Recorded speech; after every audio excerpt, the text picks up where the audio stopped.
So walang abala po ay buksan po natin ang ating pananasulatan sa Exodus chapter 3 sa verse 7 hanggang 15 na gusto kong basahin para may summarize lang natin. Exodus chapter 3 verse 7 to 15. Then the Lord said, I have surely seen the affliction of my people who are in Egypt, and have heard their cry because of their taskmasters. I know their sufferings, and I have come down to deliver them out of the hand of Egyptians, and to bring them up out of that land to a good and broad land, a land flowing with milk and honey, to the place of the Canaanites, the Hittites, the Amorites, the Perizzites, the Hivites, and the Jebusites. And now, behold, the cry of the people of Israel has come to me, and I have also seen the oppression with which the Egyptians oppress them. Come, and I will send you to Pharaoh, that you may bring my people, the children of Israel, out of Egypt. But Moses said to God, who am I that I should go to Pharaoh and bring the children of Israel out of Egypt? He said, but I will be with you, and this shall be the sign for you that I have sent you when you have brought the people out of Egypt. You shall serve God on this mountain. Then Moses said to God, if I come to the people of Israel and say to them, the God of your fathers has sent me to you, and they ask me, what is his name? What shall I say to them? God said to Moses, I am who I am. And he said, say this to the people of Israel, I am has sent me to you. God also said to Moses, say this to the people of Israel, the Lord, the God of your fathers, the God of Abraham, the God of Isaac, and the God of Jacob has sent me to you. This is my name forever, and thus I am to be remembered throughout all generations. Can you say amen to the words of God? Amen. Please be seated po. Pagpalain tayo natin, Panginoon.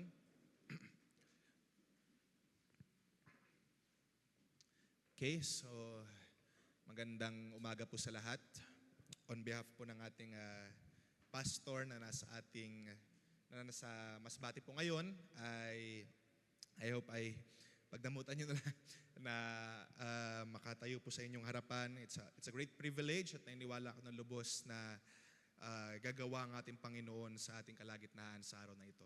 Do you believe, mga kapatid, na merong kayang gawin ng Diyos sa ating kalagitnaan?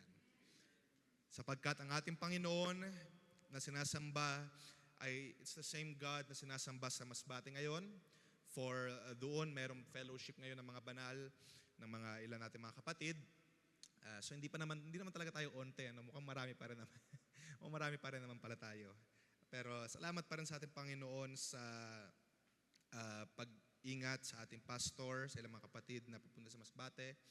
At I hope ng ating Panginoon ang siyang I hope na meron pa rin tayong expectation sa ating Panginoon sa araw na ito, mga kapatid, na siya ang gagawa at ikilos sa ating kalagitnaan. Okay, so sapagkat sila na may mga expectations, sabi sa Bible, sila na mga umaasa at sumasampalataya sa ating Panginoon, hindi niya ipapahiya. Hindi tayo papahiya ng ating Panginoon sa araw na ito, mga kapatid. Amen po ba? Sinong merong expectation sa ating Panginoon? May expectation ba kayo na mangungusap ang ating Panginoon? Amen and amen. So, bagaman ngayon ay araw ng anniversary sa Masbate, so let's pray na next time tayo naman yung nandun. At yung mga pumunta doon, sila naman yung maiwan. Pero let's pray na lahat tayo makapagsama-sama in one fellowship. Lord be willing, sa mga sunod na pagkakataon ay tayo naman makapag-participate sa mga fellowship sa mga layong lugar. Sapagkat kung sa nagkakatipon-tipon ng mga banal, naniniwala ko, meron Diyos na gumagawa doon. Hindi naman basta-basta magtitipon-tipon ng mga banal kung walang gagawin ng Diyos.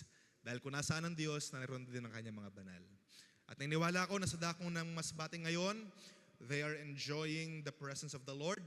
And I hope, and I know, and I pray na dito rin sa ating kalagitnaan, merong paggawa ng presensya ng ating Panginoon. Kaya purihin ang ating Panginoon sa araw na ito at mahaba pa yung aking oras. So, uwi tayo ng maaga ngayon. Hindi tayo masyadong matagalan sa mga sandaling ito. I would like to thank the Lord London sa opportunity na makatayo sa inyong harapan, sa privilege at hindi biro na tumayo sa harapan ng mga banal. At kumbaga, personally din, I was facing sa maraming mga struggles sa nakalipas na mga araw with regards sa work. Very busy at very, kumbaga maraming mga kinakailangan sikasuhin. Pero gayon pa man, salamat sa Panginoon sa kalakasan, sa inspiration na binigay niya para makapangusap sa inyong harapan sa araw na ito. So let's pray for one another. Let's pray na ang Diyos ang siyang kumilos sa ating kalagitnaan. Pray for me mga kapatid. At ang Diyos nawa sa ating kalagitnaan ang siyang gumawa at siyang mangusap sa ating kalagitnaan. So hindi tayo mag-rely sa anong kalakasan ng tao or anong mga skills or abilities ng tao, but we will rely only sa ating Panginoon na merong kayang gawin sa ating kalagitnaan. So sa araw na ito ay hindi ko nais patagalin ng oras or ang mga panahon. Gusto ko mag-usap tayo ng ilang mga bagay sa banal na kasulatan. Gusto ko lang magbigay ng unting encouragement na merong unting study din ng ilang mga bagay ng salita natin Panginoon.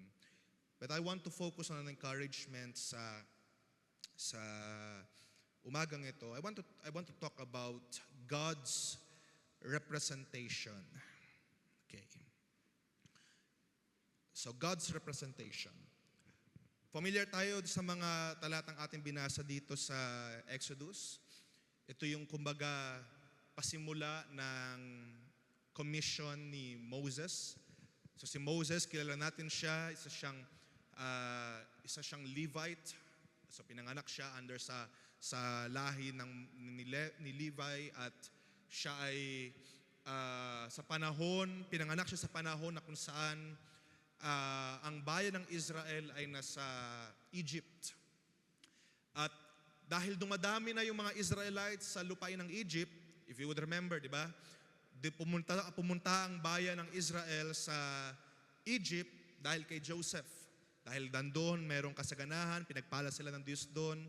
At si Joseph ay high-ranking official at sa madaling sabi, ang bayan ng Israel ay nag-enjoy sa lupain ng Egypt sa panahon ni Joseph.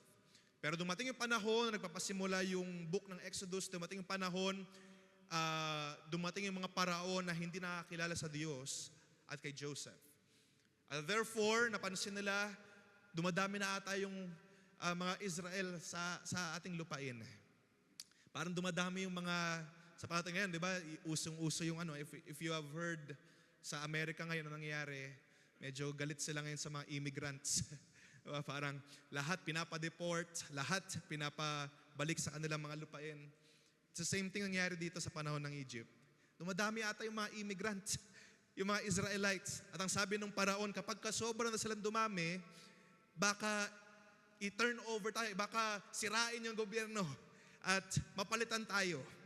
Kaya ang ginawa ng Pharaoh, lahat ng mga Israelites ay pinahirapan nila. At nung pinahirapan nila, medyo dumadami pa rin . Parang kahit nung pinahirapan, dumadami pa rin. Di sabi ng paraon, hirapan pa natin lalo. At isa pang utos ng paraon ay kapag kalalaki yung pinanganak ng mga Israelites, inutusan ng paraon yung mga midwife na Israelites. So ito mga midwife, kapag kalalaki yung pinanganak, itapon nyo sa ilog. At yung mga babae lang yung hayaan yung matira. At isa doon sa mga anak na pinanganak at that time ay si Moses. Pero alam natin yung story, di ba? Si Moses, inilagay doon sa reeds, sa ilog.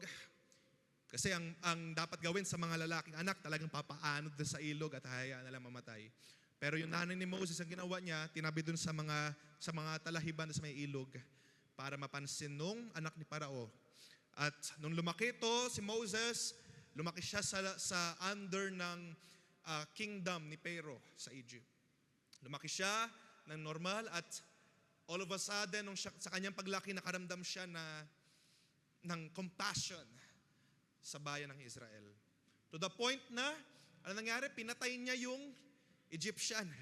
Nakita niya yung isang Egyptian ay nagmamaltrato dun sa isang Israelite. Dumingon-lingon siya. Chinek niya kung meron nakatingin at anong ginawa niya? Tinulak niya yung Egyptian at namatay. Pero yung ganung pangyayari ay it didn't sit well sa Parao. Nagalit si Pharaoh nung nalaman. Nung nalaman ni Pharaoh ang ginawa ni Moses, nagalit at tinry papatay si Moses. At anong ginawa ni Moses? Tumakbo sa Midian. Tumakbo siya, doon siya nagkaroon ng asawa, doon siya nagkaroon ng anak. And it led us here dito sa chapter 3. Nangusap ang Diyos kay Moses habang si Moses ay nagpapastol siya doon sa lupain ng Midian, nag-enjoy ng kanyang retirement, nag-enjoy ng kanyang buhay. Nangusap ang Diyos sa kanya. Dumating ang isang burning bush na walang apoy, na parang walang fire kasi yung bush ay nagalagablab pero hindi natutupok. Nangusap ang Diyos doon. Na-curious si Moses, lumapit siya doon at nangusap ang Diyos, Moses. Ito yung nabasa natin dito sa chapter 3. Sinusugo kita, Moses, dahil nakita ko ang paghihirap ng bayan. So nawala si Moses sa eksena, for a meantime, di ba, tumakbo siya sa Midian, lalong pinahirapan ng Egyptians ang Israel. At ang sabi doon ng Diyos sa latter part ng chapter 2, nakita ng Diyos yung paghihirap ng bayan. God saw the afflictions of Israel. At sa kanyang dakilang plano, tinawag niya si Moses.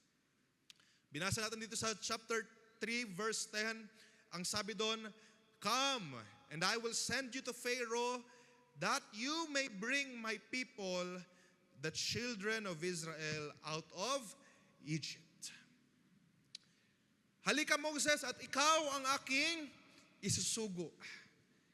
Ipapadala kita doon sa lupain ng Egypt muli, para sa bayang Israel, para sila ay makaalis doon.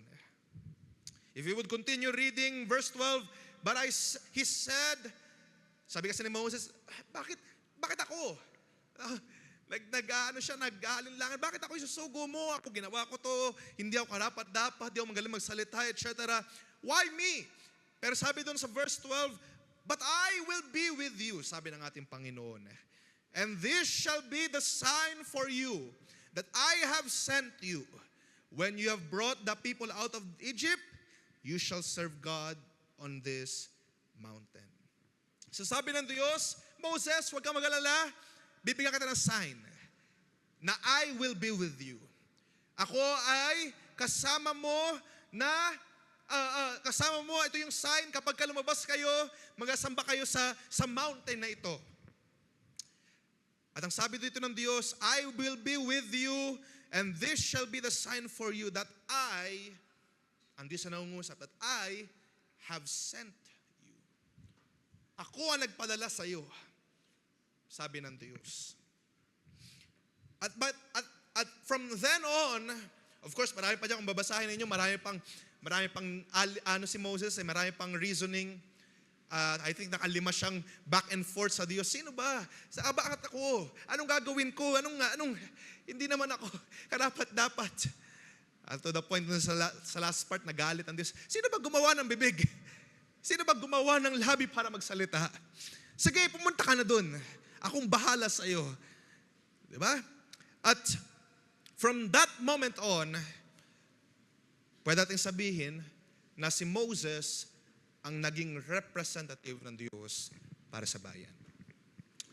So that's why we were talking about God's representation. At that time, si Moses ang naging representative. Moses, susugo kita doon pupunta ka dun sa bayan ng Israel para palayain ang bayan. So si Moses at that time, siya yung tumayong leader ng bayan. Siya yung tumayong nanguna. Siya yung tumayong taga-inspire sa bayan. Taga-encourage na aalis tayo dito. I could imagine, ilan siguro doon ay baka nagdadalawang isip kung aalis ba o hindi. Pero si Moses ang sinugo ng Diyos to be His representation para sa bayan ng Israel. And actually, kung babasahin niyo pa dito sa verse 14, God said to Moses, I am who I am. Sino ba, sabi ni Moses, sino ba magpapadala sa akin? Sino ka? Ano sabihin ko sa bayan na kapag ka, sige, pumunta ako doon, kaninong representation ako? Ang sabi dito ng Diyos, I am who I am. Ang sabihin mo, Moses, sa bayan, I am. Hindi ito yung ako, yung pag tinagalog nyo yung I am, ako. Kundi yung I am na salita, na capital I-A-M, I am has sent me to you.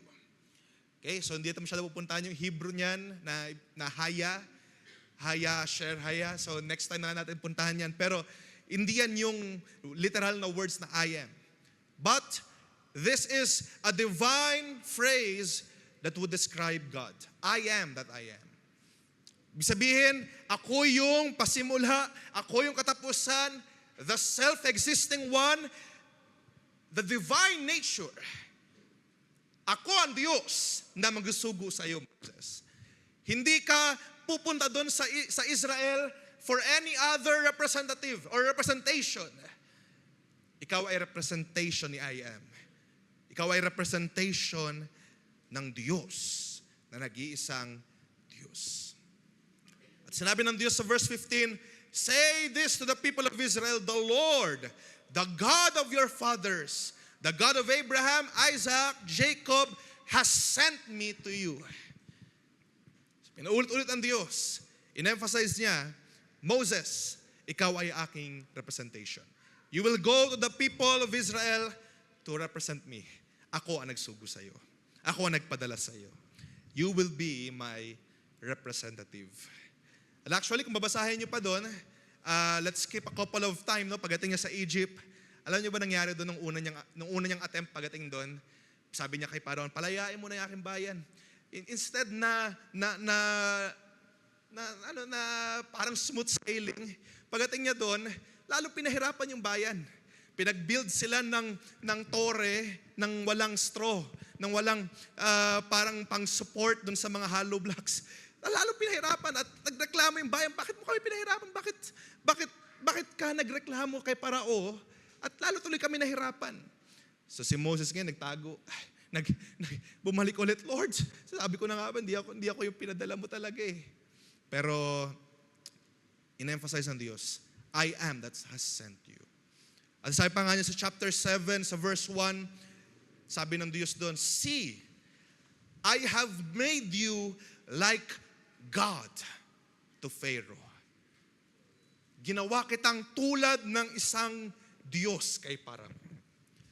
At yung kapatid mo na si Aaron, siya yung magiging propeta. Diba? Kakaibang representation ito. Nirepresent niya ang Diyos at ang sabi dito ng Diyos kay Moses, you have become like God to Pharaoh. Ikaw ay naging tulad sa Diyos. Because kailangan ng bayan ng representative sa Egypt, kailangan ng Diyos ng representative at tinawag niya si Moses at si Moses ay tumayo na tulad sa Diyos. Okay? Kay Parao. Si Moses ang naging representative, in-appoint ng Diyos as a representative. When we say representative or representation, ang ibig sabihin nito, it's a person chosen or appointed to act or speak in behalf nung isa. Okay? And at this time, binasa natin na instead of God na siya yung mismo maglalakad at mangungusap kay Parao, He has sent Moses. Okay? He has sent Moses as God. Tulad ng isang Diyos kay Parao. Pinadala ng Diyos si Moses as leader sa Israelites. Pinadala ng Diyos si Moses to speak for God. So lahat ng sabihin ng Diyos, pinapadala niya kay Moses at si Moses yung nagsasalita sa bayan. Kung anong sasabihin ng Diyos, kung anong gustong sabihin ng Diyos, sasabihin ni Moses. At siya yung taga-pagpalubag loob ng galit ng Diyos. So si Moses yung naging representative ng Diyos. At yun ay hindi admirable na trabaho dahil ang Diyos, imagine, yung bayan ay takot na takot sa Diyos. Punta natin yan, ano? Ayaw ng bayan na sila yung humarap sa Diyos.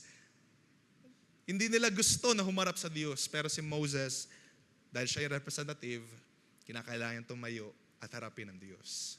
At kumausap sa Diyos. So, just to lay the foundation, Moses has become God's representative. Siya yung nag-lead sa bayan, siya yung naging, binasa natin kanina, yung naging tulad sa Diyos kay Parao. Siya yung nag-speak for God, naging prophet. No? He is speaking for God. At of course, nandiyan si Aaron na tagapagsalita din niya. Pero si Moses, or ang Diyos ay nangungusap directly kay Moses as his representative. At si Aaron yung kanyang assistant na tagapangusap din. At ang Diyos, tumawag din siya ng maraming representative. Sa panahon ni Moses, diba? Remember, nung nakalaya yung bayan, fast forward, nakalaya yung bayan sa Egypt, dumating sila sa promised land, at kinakailangan na lang i-conquer yung promised land, namatay si Moses. And then, kinakailangan bumangon ulit ng isang representative. Dahil kapag walang leader, kapag walang mag-represent sa Diyos, yung bayan nagkakagulo. At tumayo si Joshua. Sabi daw ng Diyos, sa Joshua chapter 1, di ba? I will be with you, Joshua. Si Joshua na assistant ni Moses din. At nung natapos yung time ni Joshua, na-conquer ng lupain, dumating yung judges. Yung sets of judges na nilagay ng Diyos, ang sabi doon ng Diyos, I have raised them. The Lord has raised the judges para mag-represent, na maging representative ng Diyos. Sila yung tumayong nananalangin sa bayan, naging mentor ng bayan. If you would read on Judges chapter 1, chapter 2, so sobrang sama ng bayan, kinakailangan may tumayong leader sa kanila. And that's what we call yung mga judges.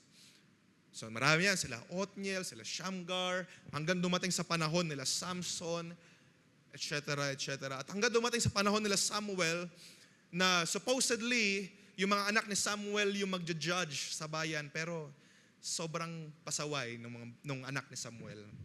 Kaya nangyari sa bayan, yung bayan ay nagreklamo, gusto namin ng hari. Gusto namin ng hari, Samuel. Katulad ng ibang mga kingdoms, katulad ng mga ibang mga kaharian sa paligid. We want a king. Nalungkot si Samuel, sabi niya, hindi ba sapat na ang Diyos, siya yung inyong hari? Nalungkot siya para sa Diyos. Pero sabi ng Diyos, sige, Samuel, do as what they say. I will send a king, representative of me, to rule this nation. Kung basahin natin yung 1 Samuel chapter 9:16, sinugo dun si Saul. Of course, we know kung anong nangyari sa end ng life ni Saul. But at that time, siya yung isang young prospect na parang si David din ng storya. Bata, at tinawag siya ng Diyos on his clan. Ito, walang katulad ni Saul, sabi doon. At sabi ng Diyos, i-anoint mo to si Saul. Gamitin mo ito ang siyang magro-rule ng kingdom ng Israel on behalf of me. So naging representative ng Diyos si Saul in terms of pag-rule ng kingdom. At dumating yung mga hari, sunod-sunod, sila Saul, sila David, sila Solomon. Of course, ang bayan ay dumating sa point na na-split. Nandun yung kingdom of Judah, kingdom of Israel. May mga representative pa rin ng Diyos. Yung iba minsan nagpasaway, nakalimot sa Diyos. Pero nandun pa rin, meron pa rin representative ang Diyos. Ano? Yung mga prophets. Sinugo ng Diyos yung mga propeta para magsalita on behalf of God. Maraming representatives ang Diyos sa panahon ng Old Testament. Pag hindi nahubusan. Kung yung hari ay masama, nandun yung mga propeta na nagsasaway sa hari, nagko-condemn on behalf ng Diyos. Ang Diyos ay nangungusap sa mga propeta at yung mga propeta mismo yung nagsasalita. They're speaking what God has said sa kanilang panalangin, sa kanilang pag-fasting. So God has called many representatives. At isa na doon yung ating binasa kanina, si Moses. Bakit kinakailangan ng Diyos ng representative? Ba't kinakailangan ng Diyos ng mga may magasalita for Him? Because ang bayan ay takot. Ang bayan ay takot. They are too afraid if God spoke to them directly. Hindi nila kaya. Of course, ang first reason, bago yung reason na yan, dahil yung bayan ay takot, ang first reason ay ang Diyos ay eternal spirit. He cannot be seen, cannot be touched. He is way up there, sa langit. Hindi siya kayang makita, hindi siya kayang mahawakan. He's a spirit. Pero ang bayan, they wanted to see something. They wanted to hear something. They wanted to touch something na mag-represent. Parang leader nila. Ngayon, puntahan natin yan. Ano? Naghahanap sila ng some person na kaya nila makita para makapaglakad sila ng maayos. Diba? Nakita natin sa story nila, kinakailangan si Moses dumating, kinakailangan si Joshua dumating. Because kung walang tao na mag-lead sa kanila, ay baka nagkanya-kanya na sila. Di ba? Marami silang murmurings, marami silang mga plans, marami silang mga ideas. If you would recall yung story, di ba? Remember, nagalit ang Diyos sa kanila nung bago sila makarating na sa lupaing pangako at hindi sumama ang presensya ng Diyos sa kanila dahil sa kanilang murmuring sa pagkain. Gusto kasi nila karne. At imagine, hindi umalis yung, di ba, kasi sinusundan lang nila yung pillar of cloud, pillar of fire. Hindi umalis yung pillar of cloud sa kanilang kinakatayuan. Isang araw, hindi umalis doon, nagstay lang. Pero itong bayan ng Israel, ilan sa mga bayan, excited. Nakita kasi nila yung bayan nandun eh. So iba doon pumunta sa bayan. At alam nyo nangyari, napatay sila lahat. Hindi sumama ang Diyos sa kanila. You see, kapag wala yung leader, kapag wala yung representation, magkakagulo lang sila. Baka nagkanya-kanya sila ng takbo pupunta doon sa promised land. Kaya ang Diyos, dahil siya nga ay isang spirit, siya ay isang entity na hindi nakikita, hindi mag-grasp, hindi maunawaan. Nagsugo siya ng representation. Ni Moses, ni Joshua, ng judges, ng mga propeta para mag-guide sa bayan. Para marinig ng bayan yung salita. Para marinig ng bayan o para makita ng bayan, itong ginagawa ni Moses, dahil itong gusto ng Diyos, ito yung gagawin natin. Nag-set ang Diyos ng representation, ng leader para sa kanila. Imagine nyo na lamang kung wala yung mga representatives na yan. So sabi ko nga, baka magkanya-kanya na lang sila. Baka dun pa lang sa point na corner sila, di ba? Remember, na corner sila sa crossing nila sa Red Sea. At dumating yung chariots ni Parao sa likod. Anong ginawa ng bayan doon? Nagpanic, umiyak. I could imagine siguro nagsitalunan yung mga, hindi man na-record sa Bible, pero nagsitalunan doon sa dagat. Nagpanik na sila. At iniiyak nila kay Moses, ano gagawin natin? Dinala mo ba kami dito para mamatay? Pero sabi doon, si Moses, kahit na si Moses internally, ay hindi na rin niya alam ang gagawin. Umiyak siya, sabi niya. Diba? Sabi doon, umiyak si Moses. Pero tinaas niya ang kanyang staff. Sabi ng Diyos, why cry? Speak to this nation. Itong mga Egyptians sa inyong likuran, you will not see them anymore. At sila ay nakatawid sa dagat, safe and sound. Yun ay sa pamamagitan nung ginamit ang Diyos yung representation niya, si Moses, to lead yung bayan. Okay? Nakita niyo kung gaano kahalaga yung representation ng Diyos. Dahil kung kung wala si Moses, baka nalipol na yung bayan doon. Right there and then. Another thing, sabi ko nga, bakit tumatawag na representation ng Diyos? It's because people are too afraid of God. Kung pupuntaan natin yung Exodus chapter 20, verse 18, you see, God is an eternal spirit, at kapag ang Diyos ay, let's say, nanahan siya sa isang bundok, kayang i-bend ng Diyos yung weather systems ng bundok. To the point na sabi sa verse 18, doon sa bundok ng Sinai, merong thunder, flashes of lightning, there is a sound of the trumpet. Imagine. Merong sound of trumpet. And the mountain smoking. Hindi yan volcano, mountain yan. Umuusok yung mountain. Pwede ba yun? Talaga natakot yung bayan. There is a mountain smoking, the flashes of lightning, and the sound of the trumpet. But they know God is there. Alam nila na it's something na kakaiba. Hindi nila inisip na baka merong ibang dyan, may maligno dyan, o merong nuno sa punso. They know that God is there. Pero ang bayan ay takot. Sabi dito sa verse 19, and they said to Moses, you speak to us and we will listen. But do not let God speak to us, and lest we die. Alam nila ang Diyos ay nandun sa bundok. At nung nakita nila yun, they were much afraid. So sabi nila kay Moses, Moses, ikaw na lang. Total, ikaw naman yung representative eh. Ikaw na lang magsalita sa amin at makikinig kami. Pero kung ang Diyos ang magsalita sa amin, they know that God is there, no? At ayaw nilang pumunta. Gusto nila yung representation na lang. Sabi dito, because baka kami ay mamatay. So therefore, tumawag ang Diyos ng mga representative. From that moment on, sa panahon ni Moses, hanggang sa panahon ng mga prophets. Dahil kung Diyos magsalita, nasa thinking ng bayan, baka sila mamatay. Kung ang Diyos ang humatol, imagine niyo kung ang Diyos mismo nangusap at humatol sa bayan sa panahon na kanilang sinuwayan Diyos, sa panahon ng Judges, sa panahon ni Joshua. Di ba? Imagine niyo kung ang Diyos ang siyang mismo nagsalita directly nung nagpasaway ang bayan na si Akan ay ninakaw niya yung mga samsam dun sa bayan na kanilang sinakop. And imagine kung if God directly spoke to them, galit ako sa inyo. Nagsitakbuhan na siguro yung mga bayan dahil baka sila ay matupok.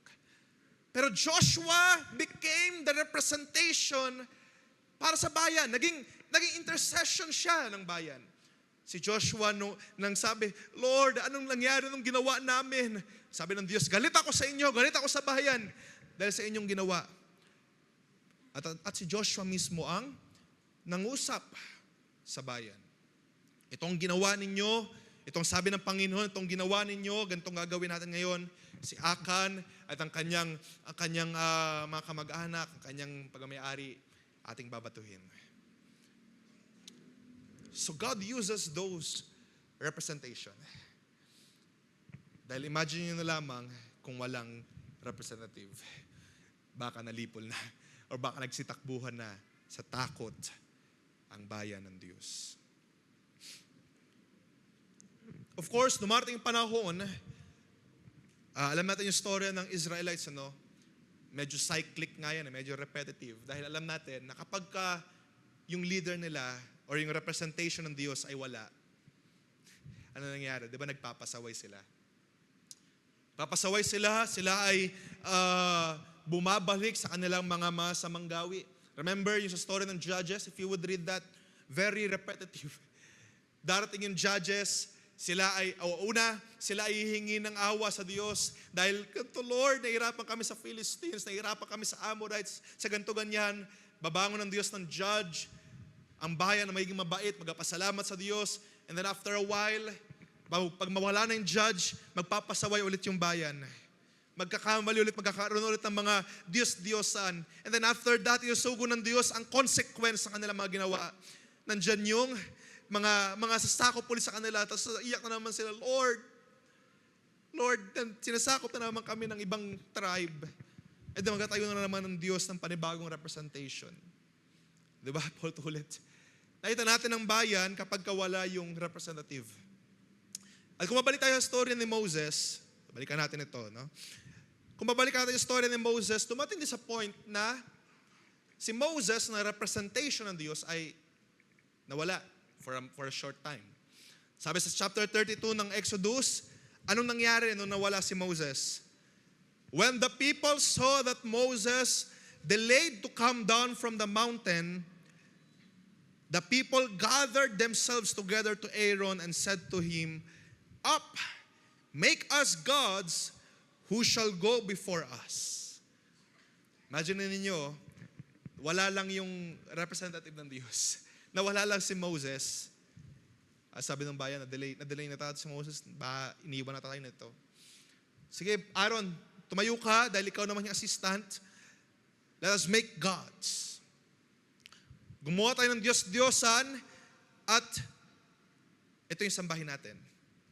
Sabi ng bayan, as for this man, Moses, the man who brought us up out of the land of Egypt, we do not know what has become of him. Hindi na namin alam kung ano nangyari dito kay Moses. So, sige Aaron, bumangon ka dyan. Gawa tayong Diyos-Diyosan. So Aaron said to them, "Take off the rings of gold that are in the ears of your wives, your sons, and your daughters, and bring them to me." And so all the people took off the rings of gold that were in their ears and brought them to Aaron. And he received the gold from their hand and fashioned it with a graving tool and made a golden calf. And they said, "These are your gods, O Israel." Nawala lang saglit yung representation ng Diyos. Ano nangyari sa bayan? They have become idolaters. Because sabi ko nga kanina, they need something na kaya nilang hawakan. Hindi kaya nung bayan na sumunod dun sa hindi nila nakikita. O hindi nila napapansin, o hindi nila, parang wala naman talaga dyan. Nakarely sila masyado sa senses. Kaya sabi dito, inutusan nila si Aaron gumawa ng golden calf. At sabi ni Aaron, "This is your God." Ito ang magiging Diyos ninyo na naglabas sa bayan ng Egypt. Imagine that. Nung nawala lang yung representation ng Diyos, nagtayo ng golden calf, naging idolater. "This is your God," na naglabas sa inyo sa bayan ng Egypt. And when Aaron saw this, verse 5, he built an altar before it. And Aaron made a proclamation and said, "Tomorrow shall be a feast to the Lord." May gusto kong pansinin dito, no? To the Lord, capital L-O-R-D. Imagine niyo yung golden calf, kanilang tinrato na Lord, na Yahweh. Ganun yung kanilang mindset. Ito yung representation ng Diyos. This is the God that has sent you out of Egypt. At bukas, meron tayong gagawing celebration for Yahweh, sabi dito. For the Lord. And they rose up early the next day and offered burnt offerings and brought peace offerings, and people sat down to eat and drink and rose up to play. Imagine niyo, inalis na nila yung kanilang mga ginto. They have built a God, representation ni Yahweh, ng God, yung YHWH na cannot be pronounced. They have made a golden calf to represent God. Naghanap sila ng kanilang sariling representation para meron silang, sabi dito, meron silang pag-aalayan ng burnt offerings, para meron silang sasambahin, para meron silang pagsasaulian na pasalamat. They want something. Itong bayan ay naghahanap ng representation ng Diyos. Hindi sila satisfied na merong Diyos up there sa langit. They want something to exist sa kanilang harapan. They want something na nakikita nila sa kanilang harapan. Imagine that. Kaya ang Diyos hindi nalugod sa kanila eh. Imagine mo, tatawagin mong Yahweh, yung golden calf na nakakalikha nyo lang. God was not pleased with them.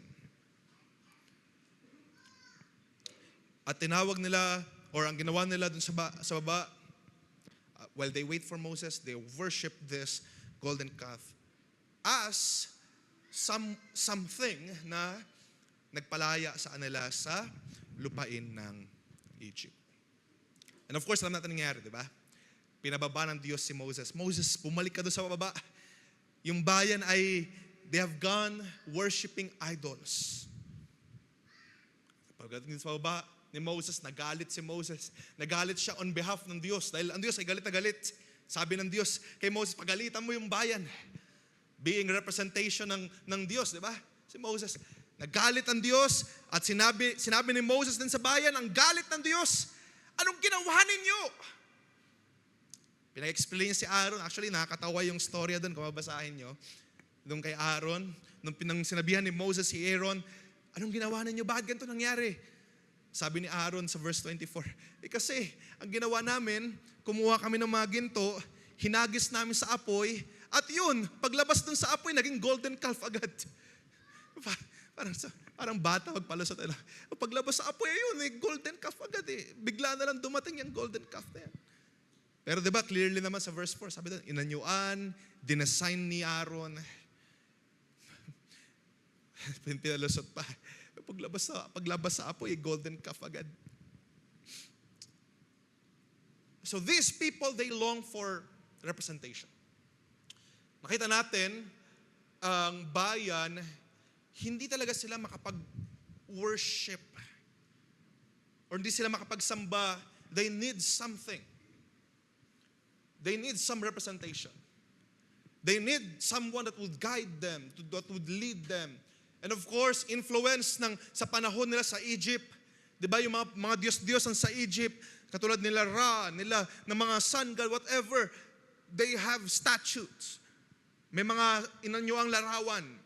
And they worship there, yung mga Egyptians. Itong bayan ng Israel, they have gone doing the same thing. Naghahanap sila ng something that would represent God. And without Moses, na nagli-lead sa bayan to do the right thing, naghanap ang bayan ng kanilang sariling kakayanan to build a God, to worship that image.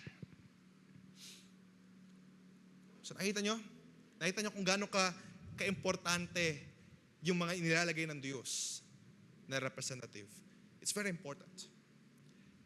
Dahil ang nangyayari kapag wala yung, sabi sa nakasulatan, no, Psalms, kapag wala yung mga group of advisors, kapag wala yung mga leaders, kapag wala yung representative ng Diyos, ang bayan ay nagiging magulo. The people will go, sabi doon sa isang translation, will go crazy. Dahil wala yung advice, wala yung counsel, wala yung representation ng Diyos. So ang bayan, they wanted something to touch, to sense, to feel. Pero si Moses, meron siyang ibang gusto. Hindi niya hinanap lang yung representation. Meron siyang ibang hinanap dito. Kung babasahin natin yung chapter 33, while nangyayari in chapter 32 na yung bayan ay gumawa ng inanyuang larawan to represent God. While people long for representation, something to be touched, something to be felt, on the next chapter si Moses, hindi niya hinanap yung ganong representation. Hindi niya hinanap yung something na nahawakan or something na nakikita niya. He longed differently. Ang sabi dito, after niya mag-intercede sa bayan, hindi siya naghanap ng representative from God na, oh Lord, magsugo ka ng iyong anghel or ng representative mo just to talk to me. No! Ang hinanap niya mismo ay ang Diyos. Ang hinanap niya mismo ay yung Diyos na mangusap sa kanya. Hindi siya naghanap ng ibang representative. Alam niyo ba kung sa chapter 33, kung mabasahin natin, after ng Diyos, humupa yung galit ng Diyos sa chapter 33. So syempre medyo nag-aano pa rin si Moses, nagsusumamo pa rin sa Diyos. Sa verse 7, ang sabi doon, now Moses used to take the tent and pitch it outside the camp, far from off camp. And they called it the tent of meeting. And whenever Moses went out of the tent, all the people would rise up and each would stand at his tent door and watch Moses until he had gone into the tent. And when Moses entered the tent, the pillar of cloud would descend and stand at the entrance of the tent. And the Lord would speak with Moses. So dahil si Moses, siya yung inilagay na representation ng Diyos, hindi niya hinahanap din yung another representation pa ng Diyos. Nung ang bayan ay takot na takot, lumapit sa Diyos sa bundok, hindi siya naghanap ng ibang representative. Lord, nakakatakot ka, baka pwedeng iba na lang yung magsalita for me, baka pwedeng iba na lang yung humarap. Ang hinanap ni Moses, directly, sabi dito, ang Diyos na mangusap sa kanya. Ang hinanap ni Moses na mangusap sa kanya is the Lord Himself. At sabi sa verse 11, thus the Lord used to speak to Moses face to face, as a man speaks to his friend. And when Moses turned again into the camp, his assistant Joshua would not depart from the tent. While ang bayan ay naghahanap ng something material, something tangible, something na meron sila nakikita, or something na hindi nakakatakot, less scary, na representation ng Diyos. Ang hinanap ni Moses ay ang Diyos mismo. Ang kausap ni Moses directly, ang Diyos. Kaya ang sabi dito sa verse 18, Moses said, Lord, please show me your glory. Show me your glory. Wala siyang ibang hinanap. Not another representation, but God Himself.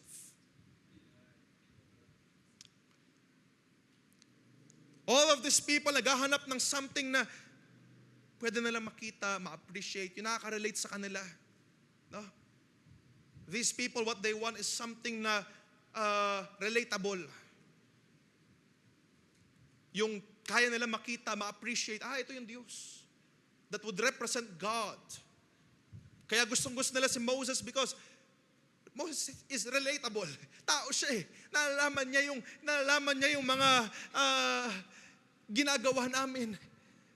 Gusto nila si Moses dahil maamo magsalita. Siya yung pinakamaamo, sabi nga sa Bible, di ba? Gusto ng mga tao yung representation, yung mga prophets. Dahil kapag ang Diyos na mismo mangusap, nakakatakot. Kapag ang Diyos na mismo mangusap sa bayan, they are afraid. Gusto nila yung tao na limited, alam nila limited, kasi relatable. At itong bayan, gumawa sila ng Diyos-Diyosan to represent Yahweh, to represent God. Thinking na dahil wala na yung representation ng Diyos, wala mag-lead sa amin, this is the one. Para meron kaming masasamba, meron kaming mahalaya na papuri, pagdakila. Imagine they want to serve God, pero gusto nila yung representation na nakikita, nauunawaan, naintindihan yung something na medyo simple lang. Calfe, simple nandyan lang siya eh. Yung lowest level, yung maiintindihan nila, yung maunawaan nila. God is complex, God is spirit, God is eternal. Hindi ko kaya maunawaan yun. Kaya wag na lang yun. Moses, ikaw na lang magsalita sa amin. Hindi nila maunawaan ang Diyos, hindi nila maintindihan ang Diyos, nakakatakot ang Diyos. Kaya Moses, ikaw na lang. At nung nawala si Moses, yung calf na lang, kasi hindi siya nagsalita. Kapag nagalit yung calf, hindi naman naman maririnig. They wanted simple. Relatable. Pero si Moses, ibang kanyang hinanap. He longed for something deep. For something complex.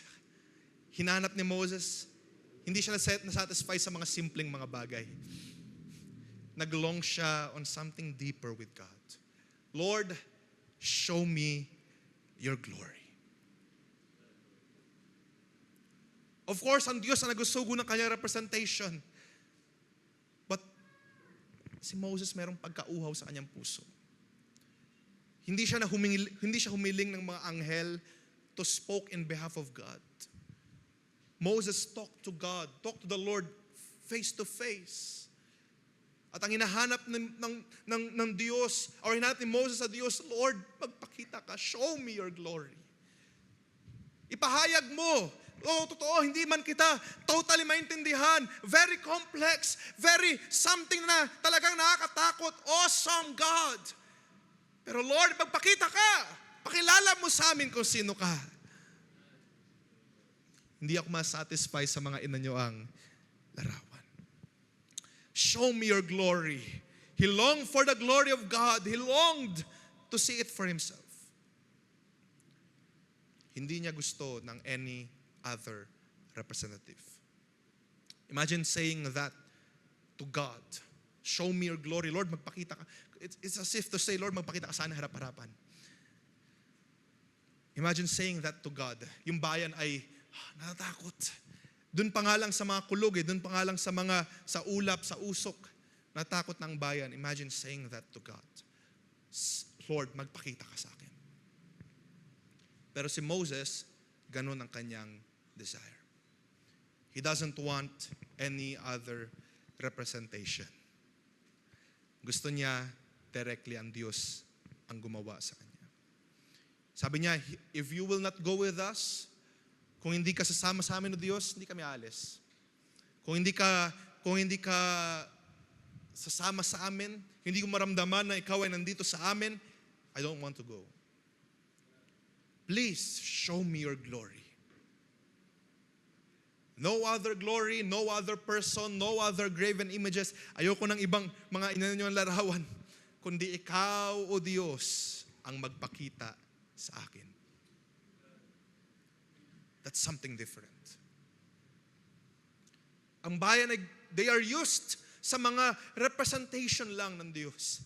Because they are calm, they are relatable, they are something na talagang nagkakamali din. Kaya medyo okay yung bayan, satisfied sila.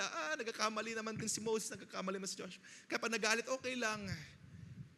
Pero at that time, si Moses, ang hinanap niya ay ang Diyos. Ang dakilang Diyos. Ang Diyos na hindi ma-explain. Ang Diyos na hindi maunawaan. Nang sabi nga dito, wala nga nakakita sa Diyos harap-harapan. Pero hinanap niya yun. See, hinanap ni Moses ang Diyos. Sabi nga ng Diyos kay Moses, wala pa nakakita sa akin harap-harapan, pero huwag kang mag-alala, dadaan ako, at kapag kadaan ko, lumingon ka from the cleft of the rock, may kita mo ang aking likuran. He was able to witness God. Nakita niya ang Diyos. Yung likuran ng Diyos. At ang sabi doon, at that moment, nagliwanag yung mukha ni Moses. Pagbaba niya sa bundok, nagliwanag yung mukha ni Moses. Sabi, it shines because the glory of God was in Moses as well. Hinanap ni Moses, hindi yung representation ng Diyos. Hinanap niya ay ang Diyos mismo. And after all that, dumating ang panahon, natapos ang time ni Moses, ni Joshua, ng mga judges, ng mga hari, dumating yung mga propeta, yung mga priests to represent God. Natapos lahat ng yun. At dumating sa panahon, 2,000 years ago, dumating na sinugo ng Diyos ang kanyang bugtong na anak. God sent His Son. At mga kapatid, si Jesus, hindi to representative.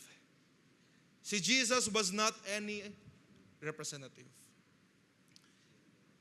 He is not another representation ng Diyos. He is God. He is the manifestation of God. Nung dumating si Jesus, Hindi siya another representation na naman ng Diyos na katulad ni Moses, na katulad ni Aaron, na katulad ng mga propeta to speak of God, to represent kapag nagagalit ang Diyos, magsasalita si Jesus. No, He is not just another representation. He was the manifestation of God. Nung dumating ang Diyos, nung dumating si Jesus sa lupa, hindi siya katulad lang ng mga propeta. Ang Diyos mismo ay nandun. He is called Emmanuel, God with us. Hindi siya dumating as another representation, but He was the manifestation of God. Natapos na lahat ng mga representation. Marami na sinugo ang Diyos ng mga propeta, ng mga priests, ng mga leaders sa panahon ng Old Testament. Pero ang bayan hindi nakinig. Ang bayan ay natiling pasaway. But the time has come. Ang Diyos na mismo ang bumaba sa lupa. Sabi doon, mula sa great eternal spirit, then came out the Logos, which is the thought expressed.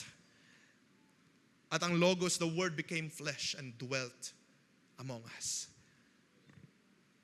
The Word became flesh and dwelt among us, at ang fullness ng pagka-Diyos ay nandun. Kay Jesus sa Logos. Next time na natin daanan ng Godhead, pero it's very interesting na makita na hindi nagsugo ang Diyos ng panibagong representation niya. At that time, Jesus was sent as His manifestation. Siya mismo ang bumaba na. God was there. God who cannot be seen, eternal spirit, now can be seen through Jesus Christ. Sa pamamagitan ng kanyang bugtong na anak, andyan na siya. Pero ang sabi doon, ang bayan hindi pa rin nakita. Imagine niyo. Ang bayan hindi nakita, nakilala ang Diyos na bumaba kasama nila. Ang sabi sa Colossians chapter 1 verse 15, He is the image of the invisible God.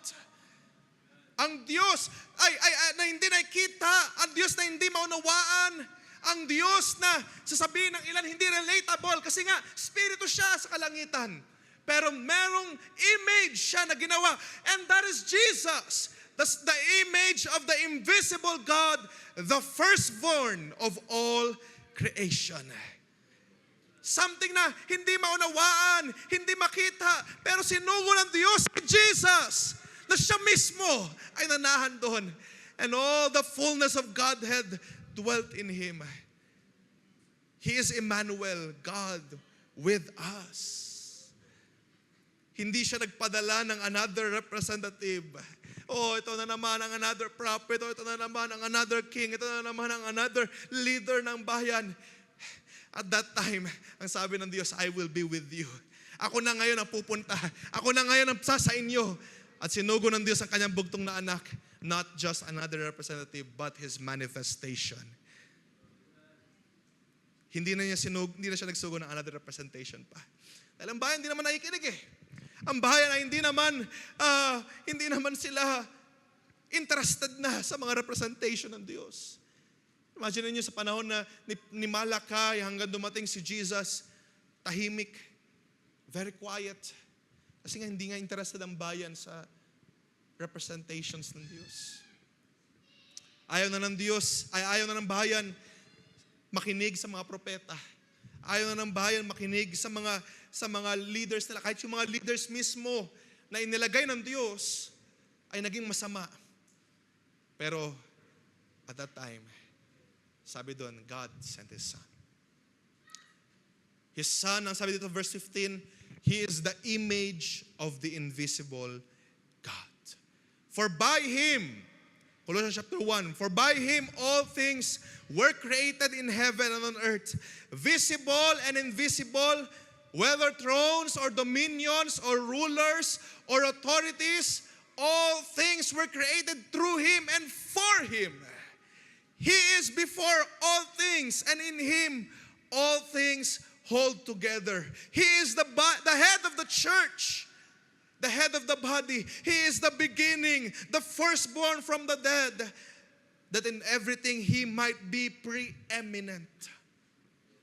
For in Him all the fullness of God was pleased to dwell, and through Him to reconcile to Himself all things, whether on earth or in heaven, making peace by the blood of His cross. Dumating yung time ng bayan, ang buong bayan, the whole nation, ay sobrang sama na. Irredeemable na ang kanilang mga ugali. Irredeemable na ang ugali ng tao. Sobrang sama. And at that moment on, hindi na siya nagsugo ng another representation. He manifested Himself through Jesus Christ. At kinakailangan si Jesus Christ mamatay. That perfect blood na mamatay para sa ating mga kasalanan. Dahil kung hindi, kung another representation lang, kung katulad lang ni Moses or katulad lang ni Aaron, it wouldn't be enough, mga kapatid. Hindi yun sapat. Kung mamatay lang na katulad ni Aaron o ni Moses or another representation o propeta lang. Hindi natin nila lang yung mga prophets, but their lives are not enough para magtubos sa ating mga buhay, magtubos sa ating mga pagkakamali at kasalanan. Yung buhay ng isang tao ay hindi sapat. Kinakailangan ng perfect blood. Kinakailangan ng sacrificial blood of the Lamb. Kinakailangan ang kapuspusan ng Diyos ay manahan doon sa taong yun. Para walang kasalanan, walang pagkakamali, walang kahinaan, He is a perfect God. At ang sabi dito, na-reconcile tayo pabalik sa Kanya din naman by making peace by the blood of His cross. Imagine that. Sa panahon na napakaraming representatives ng Diyos. Pero when it comes sa kaligtasan natin, when it comes nung kinakailangan na tayong tubusin, hindi ang Diyos nagsugo ng representative. Although kaya ng Diyos. Kaya ng Diyos magsugo ng sarili niyang representation. Kaya ng Diyos magsugo ng, maglilikha ako ng panibagong tao na walang kasalanan. Kaya ng Diyos yun. Maglilikha ako ng tao na out of nowhere, out of thin air. Wala siyang magulang. Pero God chose to manifest Himself. To be with us. Para yung sinasabi nilang hindi relatable na Diyos. Dahil nga, eternal spirit. Ano nangyari? He became a relatable God. Nang sabi sa Hebrews na nakakaalam, nakaranas din ng ating mga parehas na karanasan. He was afflicted with the same afflictions as we are. Yung Diyos na hindi sinasabi nila, hindi kasi maunawaan, maintindihan. Binigyan niya ng unawa. Ang sabi sa Banal na Sulatan, even yung mga mangmang sa lupa ay nakaunawa. Pinagbigyan unawa ng salita ng Diyos. Yung sinasabi nilang Diyos na hindi maintindihan, hindi makita, nagpakita. Nagpakita sa atin. Nakita na lahat ng tao. Yung sinasabi nilang Diyos na hindi maunawaan, na nakakatakot. Nung si Jesus ay nagpakita dito sa lupa, si Jesus was there. Walang anumang fear. Walang anumang takot. Hindi nakakatakot lapitan. As a matter of fact, kinukumog pa nga siya ng mga tao para lang magaling, para lang gumaling sila, para lang sila ay lumakas. Jesus, nung ang Diyos ay nag-manifest through Jesus Christ. Jesus, hindi lamang siya another representation. He Himself. We are confident to say, no, na He Himself is God. Siya ang Diyos. Ang Diyos na hindi maunawaan, ang Diyos na hindi maintindihan. Nandyan. Naging something na kayang unawaan. Something na kayang maintindihan. At hindi lamang basta ganun, mga kapatid. Hindi lamang dahil doon. Hindi lamang para maunawaan natin siya. But He manifested in the flesh para siya rin ay makaunawa. Sabi dito, naunawaan niya rin ang ating mga kalagayan. naintindihan niya rin ang inyong mga kalagayan, ang ating mga kalagayan. From God, na very complex, unexplainable, into Jesus, para lahat tayo ngayon ay maligtas. From that moment on, hindi na ang Diyos nagsugo ng another representative. He Himself ang nag-made manifest sa ating lahat. Hebrews chapter 1 verse 1, sabi dito, long ago at many times and in many ways, God spoke to our fathers by the prophets. Ito yung mga representative ng Diyos. Mga prophets, mga hari, mga leaders. But in these last days, He has spoken to us by His Son, whom He appointed the heir of all things, through whom also He created the world. At mga kapatid, inuulit ko, His Son, Jesus Christ, ay hindi another representative. Bakit? Because Jesus Christ, He is the radiance of the glory of God and the exact imprint of His nature. He upholds the universe by the word of His power, and making purification for sins, He sat down at the right hand of the Majesty on high. Sino makakagawa niyan? Sino pa bang ibang Diyos that is capable to uphold the universe with His power? Iisa lang naman ang Diyos, mga kapatid. He Himself. He Himself, the unseeable God, the God na eternal Spirit, sent out His word, became flesh, and dwelt among us. That is Jesus.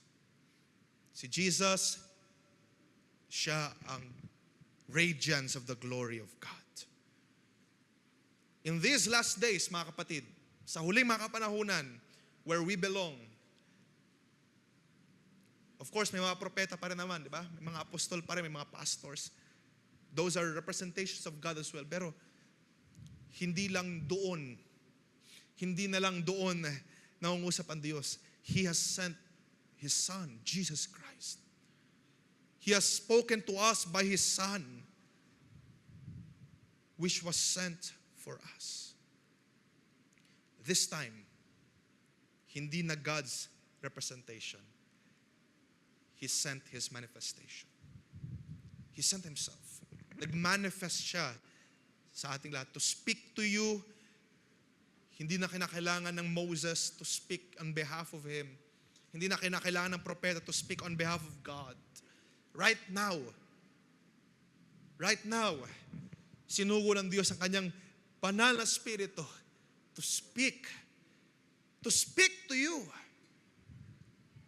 Hindi na kinakailangan natin hugutin pa sa mga manggagawa kung anong sinasabi ng Diyos. No?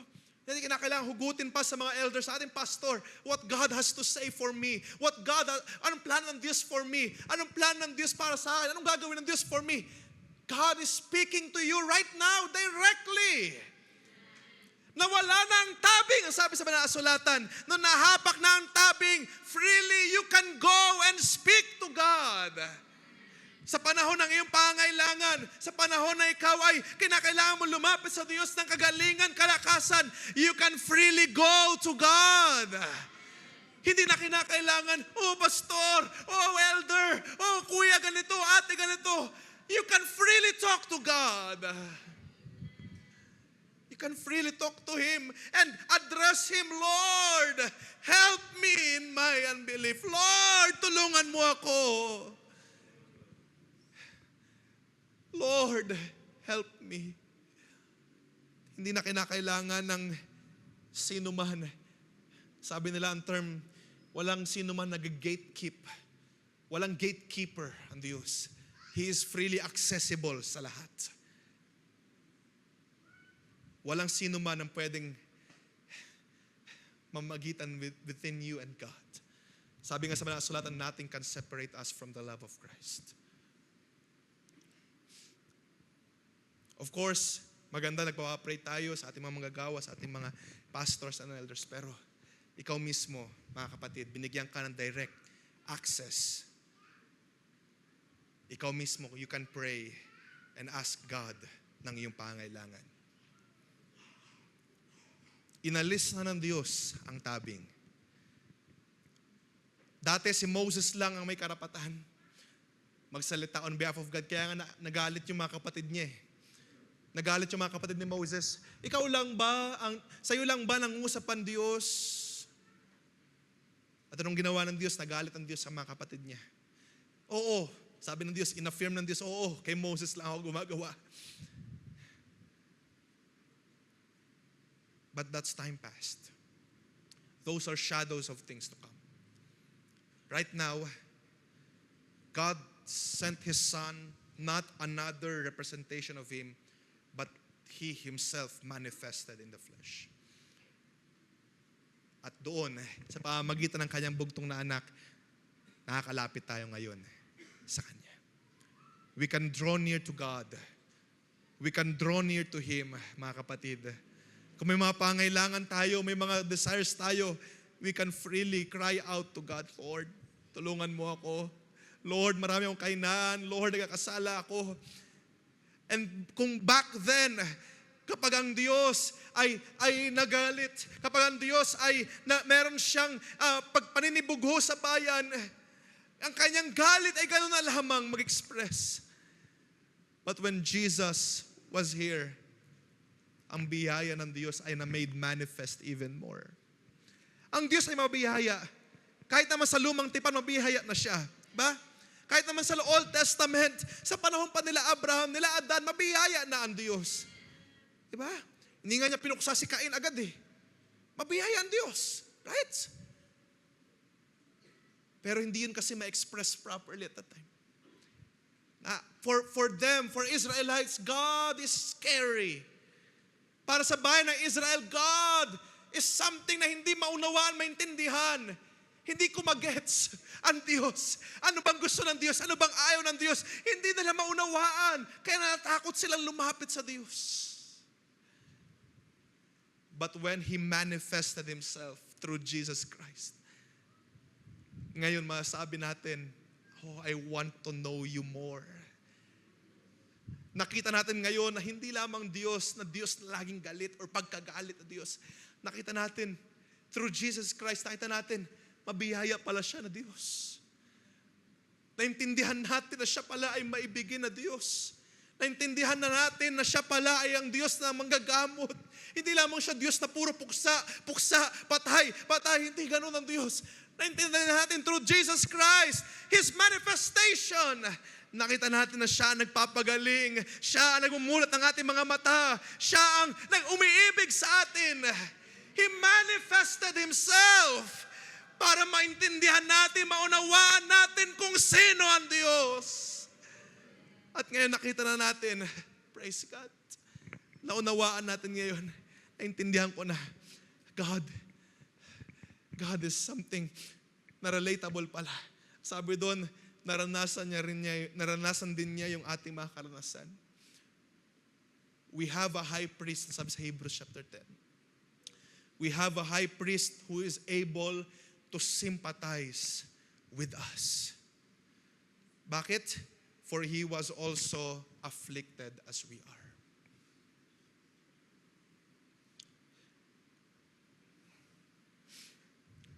Now we are able to understand through His manifestation. Sa pamamagitan ng manifestation ng Diyos, now we can truly understand who He is. Kapag sinabi ng Diyos, follow God, paano kung wala yung manifestation niya through Jesus Christ? Hindi natin masusundan ng Diyos. Ang hirap maintindihan ng great eternal spirit. Pero sa pamamagitan ng manifestation na Jesus Christ, naintindihan natin, naunawaan natin. Na-record kung paano lumakad si Jesus Christ sa lupa. Na-record kung paano siya magsalita. Na-record kung paano siya maging mabiyaya sa mga tao. Na-record kung ano yung mga pinagsasabi niya. It was all recorded. Para ano? Para sa benefit ating lahat. Para sa atin na mga tawaging Kristiyano sa huling kapanahunan, meron tayong sundan, meron tayong gayahin, meron tayong pangahawakan. At mga kapatid, sa ating panahon ngayon, natapos na yung time, yung representation ng Diyos na nangungusap siya only through the prophets or only through Moses or only through David or only sa mga mangaral. Sa panahon natin ngayon, God doesn't speak only sa mga manggagawa. God speaks to you directly. Through Jesus Christ na nagbalik sa atin, nagsauli sa atin, pabalik sa Ama. Kung mabasahin nyo ang lumang tipan, ang bayan, hindi sila makipag-communicate with God kasi nga natakot sila. Ang ginagawa lang nila kapag dumarating yung pillar of cloud, lumuluhod, natakot. They were afraid. Pero mga kapatid, kayo, at tayong lahat, kapag may pangangailangan tayo ngayon sa pamamagitan ni Kristo Jesus na manifestation of God, you can freely go to Him. You can freely go to God. Pwede ka lumapit ngayon, humiling, Lord, meron akong karamdaman, or yung aking anak may karamdaman, or yung aking mahal sa buhay may mga pangangailangan. You can freely go to God. Nang walang anumang harang, walang anumang representative, walang anumang tao na haharang sa iyo. Walang taong magsasabi na, kailangan mo munang gawin to bago mo makausap ang Diyos. No! You can freely talk to God. Walang sino magsasabi dito na hindi mo makakausap ang Diyos. Dahil ang Diyos, siya na nang naghahayag ng kanyang sarili sa ating lahat. Inihayag niya ang kanyang sarili. He speaks and works directly to you. Kumupunta natin John chapter 14, mga kapatid. Sabi dito, John chapter 14, verse 16. And I will ask the Father, and He will give you another helper to be with you forever. Teka, akala ko ba wala nang mga representative? Bakit another helper pa to? Bakit merong iba? The Spirit of truth, verse 17, whom the world cannot receive because it neither sees Him nor knows Him. And you know Him, for He dwells with you and will be in you. Pero sabi niya sa verse 18, I will not leave you as orphans. I will come to you. Hindi another set ng tagatulong sa atin. Hindi another set ng helper. Hindi another set or another person or another entity or another God. Iisa lang ang Diyos. At ang sabi niya dito, I will come to you. I will come to you. I will not leave you comfortless. I will come to you. Yun ang usap kay Moses na I will come to you. I will not leave you comfortless. I will not leave you. I will come to you. Not my representative, not my prophet, not my whoever is. Sabi ng Diyos, I will come to you. Kaya sa panahon ng pangangailangan mo, sa panahon na when you are in need, when you are sick, when you are down, ang sabi ng ating Panginoon, I will come to you. Ako mismo. Hindi lamang basta yung mga anghel, sige, mapadala ko yung anghel ko dyan para pagalingin ka. Hindi, sige, mapadala ko yung sino man dyan, yung taong ganito para pagalingin ka. No, I will come to you. God Himself will come to you. Imagine that. Sa panahon dati, that's impossible. That's impossible. Natakot ka ang bayan sa Diyos. Pero right now, God introduced a new thing. Through Jesus Christ, sabi dito, I will no longer leave you comfortless. I will come to you. Sabi sa verse 19, yet a little while, and the world will see me no more, but you will see me. Praise God. Of course, si Jesus, 2,000 years ago, bumalik sa kung saan siya galing. Ang sabi sa banal na kasulatan, He will go to prepare a place for you. Sabi dito, yet a little while the world will see me no more. Hindi na siya muli nakita sa mundong ito. But you, sabi dito, you will see me. You will see Jesus. Because I live, you also will live. Amen. And in that day, you will know that I am in my Father, and you in me, and I in you. Amen. Amen. Sabi pa sa verse 21, whoever has my commandments and keep them, he it is who loves me. Sinong may ibig sa Diyos sa umagang ito?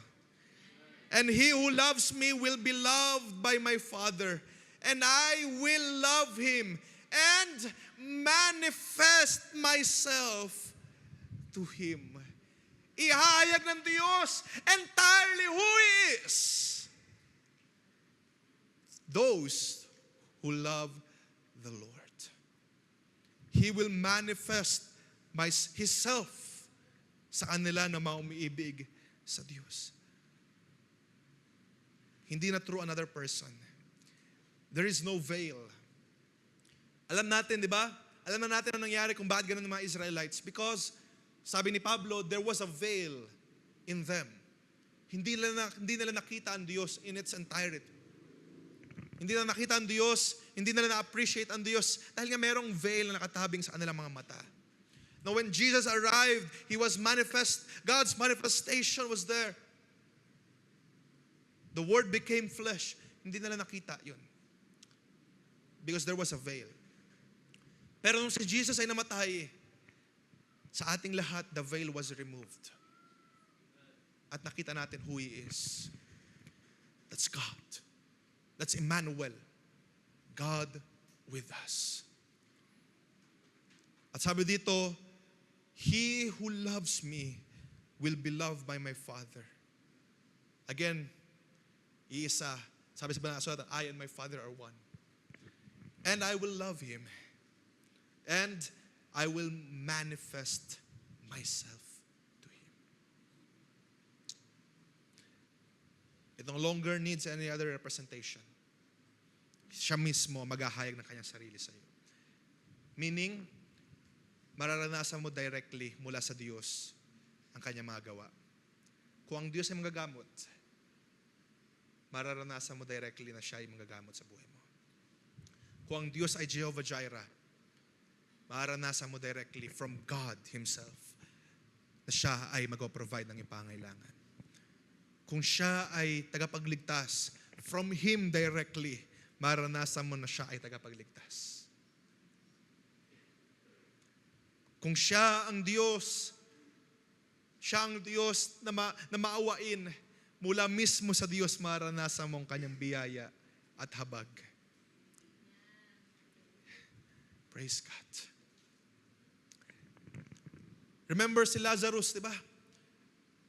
Nung si Lazarus ay nasa may karamdaman, nung si Lazarus ay nasa karamdaman to the point na siya ay malapit na mamatay. At namatay nga, di ba? After ilang araw namatay. Si Jesus was going sa isang lugar, sabi niya, hindi muna tayo pumunta doon. Let's wait for another 3 days. At nung pagdating niya, nabalitaan niya, napatay na si Lazarus. Sabi doon ni Jesus, I will go there. Ako mismo pupunta doon. Alam niyo mga kapatid, by that time, yung mga apostol ay kaya na rin magpagaling. Kaya na rin magpalayas ng mga dyablo. Kaya rin nilang gumawa ng mga ginagawa ni Jesus. By that time. At kung si Jesus ay sobrang busy, possible, pwede na niyang padala na lang yung mga apostol doon eh. To send healing, to send good wishes, para ma-encourage yung family na namatayan. Yeah, pwede niya padala yung mga apostol doon. Pero sabi dito, I want to go there. Sabi ni Jesus, I will go there. Pupunta ako doon para gisingin si Lazarus. Hindi na siya naghanap ng another representative niya. Siya mismo pumunta doon. And right now, we have a God, we have Jesus Christ, who is not just another representation of God. Siya ang Diyos. Siya ay Diyos. He manifested Himself sa iyo. So whatever we are dealing with, so ano man mga bagay na ating pinagdadaanan, ano man ang mga ating, ano man mga bagay na gusto sabihin ng Diyos, kung gusto niya makipag-deal sa iyo, siya mismo ang kakausap sa iyo. Hindi na ito exclusive lang sa mga prophets, sa mga leaders, sa mga kings sa panahon ng Diyos sa Old Testament. If He wants to deal with you right now, He will talk to you. When He wants to heal you, hindi na kinakailangan ng isang representative. God will directly heal you. If you prayed, if you put your faith and trust in the Lord, He will heal you right now. Kung nangangailangan ng kalakasan, kung nangangailangan ka ng kagalakan, hindi na kinakailangan magsugo ang Diyos ng another representative para ikaw ay makatanggap lang ng kagalakan at kapag busy ang representative, wala. No, He can heal you right now. He can give you strength right now. He can give you encouragement right now. Paano na lang kung panahon pa rin ng representatives? Paano yan? Wala yung pastor natin ngayon. Nasa Masbate. Paano yun? Paano ako gagaling? Wala si pastor. Paano ako lalakas? Wala si pastor. No! God can do it right now. Directly sa'yo, kayang gumawa ang Diyos. For He will go to you. He will not leave you comfortless. God will come to you. Amen. Hindi na kinakailangan antayin pa natin si pastor makauwi para lang ipag-pray over ka. Antayin pa natin yung mga elders natin mag-share, ma-inspire para lang kumalim ka. God Himself, kung ikay manalangin, Lord, tulungan mo ako, mahabag ka, maawa ka. He Himself will come to you. He manifested Himself. Kung ang Diyos na nagpo-provide, He doesn't send a representative niya. He Himself will provide.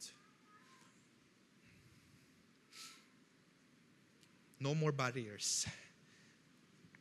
Ikaw ngayon ang templo ng Diyos. Ikaw ngayon ang meron kang direct access with God. Kaya mga kapatid, huwag natin samantalahin or sayangin yung mga pagkakataon. Meron kang direct access with God. Dahil ikaw ay tinawag ng Diyos na templo niya. Sabi nga ni Paul, di ba? Hindi niyo ba alam na templo kayo ng Diyos? Mga kapatid, hindi niyo ba alam na templo kayo ng Diyos? At kung alam niyo na templo kayo ng Diyos, God dwells in you. God lives in you. Directly, ang Diyos ay nanaan sa inyo. Some denominations would say, ako lang ang appointed. Ako lang ang nakakausap sa Diyos. But no. God doesn't work that way. He is speaking to all of us individually, in parallel, right now. Nangungusap ang Diyos sa iyo. Right now, nakaupo ka dyan, kaya mangungusap ang Diyos sa iyo ngayon. Kung may mga pinagdaanan ka, kayang gumawa ng Diyos sa iyo ngayon, right now. Hindi na kinakailangan manggaling sa akin or sa mga elders or sa ating pastor. Right now, kayang gumawa ng Diyos sa iyo. Just have faith. Just have faith na meron siya magagawa sa iyo ngayon, kapatid. Just have faith in God. He will send Himself to you. Praise God. 1 John chapter 1, verse 1. Couple of verses, I am closing. that which was from the beginning, which we have heard, which we have seen with our eyes, which we looked upon and have touched with our hands concerning the word of life. The life was made manifest, and we have seen it. Just a question, mga kapatid. Sino sa inyo ang nakaranas ng paggawa ng Diyos sa kanyang buhay? Have you tasted that the Lord is good? Have you seen it with your own eyes? Mga kapatid, sa mga hindi pa nakakaranas na makita niya sa kanyang mga mata ang paggawa ng Diyos, you can have it right now. You can have that experience. Kayang gumawa ng Diyos sa'yo. Pero alam ko, karamihan sa atin dito, nakaranas na, in their own eyes, nakita nila na may ginawa ang Diyos. Na kahit na sa panahon na tila ba, very impossible, very difficult situation, nakita nila mata sa mata, ang Diyos ay gumawa. Ang Diyos ay kumilos. Ang Diyos directly ay gumawa sa kanilang mga buhay. Praise God. Sabi nito ni John, which we have heard, which we have seen with our own eyes, which we have looked upon and have touched with our own hands. The life was made manifest. Hinayag niya kanyang sarili, and we have seen it. And ngayon, we testify it and proclaim to you the eternal life, which was with the Father and was made manifest to us. What I want to say is that sa panahon dati, may mga tinatawag ang Diyos na mga representative to speak for God on their behalf, or to speak to the people on God's behalf. Kaya maraming katampo, sa kanila lang ba gumagawa ang Diyos? Kay Moses lang ba? Pero nung sinugo ng ating Panginoon, nung sinugo ng Diyos si Jesus Christ, His own Son, not another representation, but a manifestation. He Himself is God. Okay? He Himself is God. Then, pwede na tayo makalapit sa Kanya ng malaya, freely. Pwede tayo makahingi sa Kanya, sa Diyos, ng malaya. Sa pamamagitan ng Kanyang dugo, sabi dun sa Isaiah, by His stripes we are healed. Hindi sa pamamagitan ng anumang another dugo ng sino man na namatay para sa atin. Sa pamamagitan ng lahatay ng Kanyang bugtong na anak, which is Emmanuel, God with us. Sabi doon, tayo ay nagsigaling. Hindi kinakailangan ng another sacrifice to represent. Diba? Usong-uso sa bayan dati yung representation, nag-aalay sila ng mga tupa, nag-aalay sila ng mga animals to represent sila na namamatay. Just a representation lang. Pero those were the shadow of things to come. Sinugo ng ating Panginoon Kanyang bugtong na anak. Parang sabi sa Hebrews, maging relatable. Maunawaan niya ang ating mga dinadanas, maintindihan niya at kinakailangan mamatay with that holy blood para tayo ngayon ay maligtas. Mga kapatid, you can freely taste and touch and see God's working in your life. Kaya mo ngayon maranasan yan directly with your own eyes. No one will ever tell you na kinakailangan ng isang tao pa na mag-a-approve bago gumawa ang Diyos. Kinakailangan approve sa akin. Kinakailangan approve sa elders. No, hindi yun ganon. If you will talk to God and you have faith right now, God can do it. God can work in you. God can work sa iyong mga pangailangan, panalangin. God can work right now. If you have faith in Jesus Christ, at sa pamamagitan ni Jesus Christ, God was manifested. He will work right now. He will work in you. You don't need any other person's approval. kayang gumawa ng Diyos ngayon, mga kapatid. 2 Corinthians chapter 4.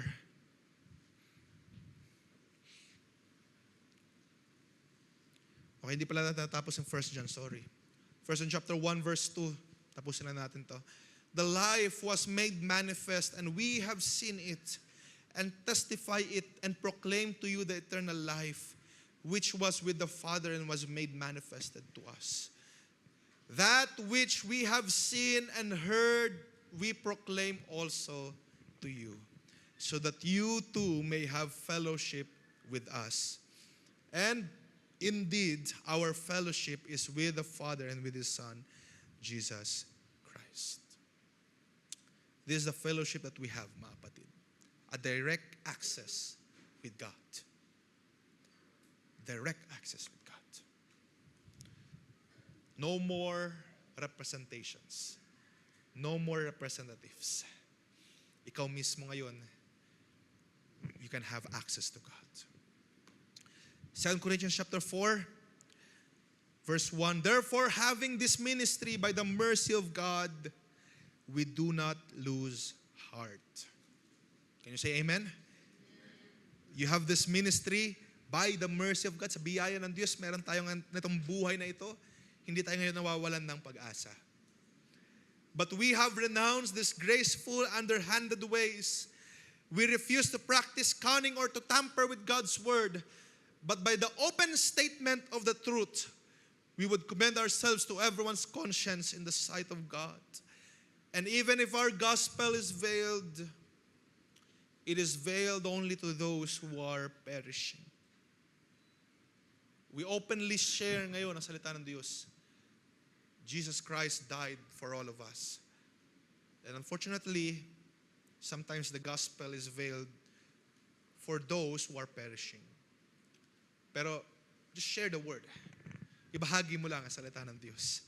Dahil who's to say kung sino ang perishing at hindi? Diba? Sino magsasabi? Sabihin mo lang ang salita ng Diyos na para sa lahat. In their case, the God of this world has blinded the minds of the unbelievers to keep them from seeing the light of the gospel of the glory of Christ, who is the image of God. Ganito ang kalagayan ng sanlibutan, ang sabi dito. Ang kanilang mga kaisipan, they are blinded. Blinded from what? From seeing the light of the gospel, the glory of Christ. Di ba ang pinag-pray ni Moses, Lord, please show me your glory. Please show me your glory. Ayoko nang magsugo ka ng another Moses para lang kumausap din sa akin na Moses. Another representation. Lord, ikaw mismo, show me your glory.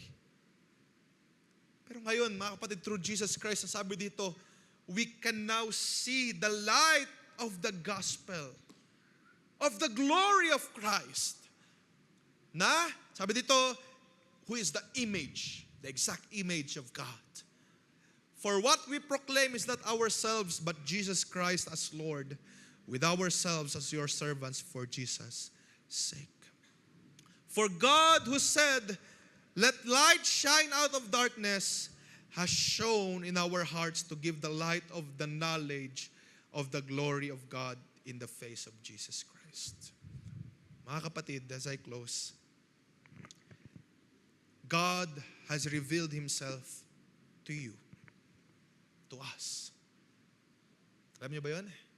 Sa pamamagitan ni Jesus Christ. God who is complex, God who is not, His understanding is unsearchable.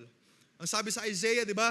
Ang pag-iisip ang thoughts ng Diyos are not our thoughts. Ang ways ng Diyos are not our ways. Who can understand it? Sino makakaalam? Kaya nga mga tao sa lumang tipan, ang ginagawa ng Diyos, nagsusugo siya ng mga representative niya. Speaking on God's behalf. Kumbaga taga-interpret, taga-translate,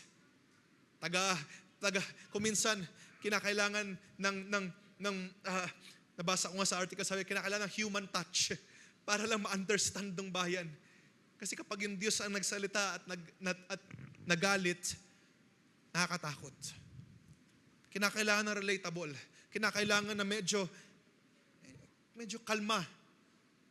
So ang Diyos ay nagsugo ng representatives from Moses, to Joshua, to the judges, to the kings, to the prophets. Mga tao na nag-represent, speaking on God's behalf. Nangungusap ang Diyos sa kanila at ang mga taong ito nangungusap sa bayan. Pero 2,000 years ago, God sent Jesus Christ. Not as another representative, but as His manifestation. He was revealed through Jesus Christ. Sa pamagitan ni Jesus Christ na hayag ang kapuspusan ng Diyos. Kasi ang Diyos ay hindi maunawaan, hindi maintindihan, pero dahil ang kapuspusan ng Diyos ay inanaan kay Jesus Christ, at si Jesus Christ able to understand. Maintindihan natin. Nakakaranas siya ng ating mga karanasan din. Able to be seen, able to be heard ng mga tao. You see? Nahayag ang magiging mabiyaya ng Diyos sa pamamagitan din ni Jesus Christ. At mga kapatid, from then on, ang sabi niya sa John, hindi na ako magasugo ng iba, or magasugo ako ng iba, pero hindi iba talaga. I will send you another helper, but not other entity or other God or other being. Sabi niya, I will come to you. I will be with you.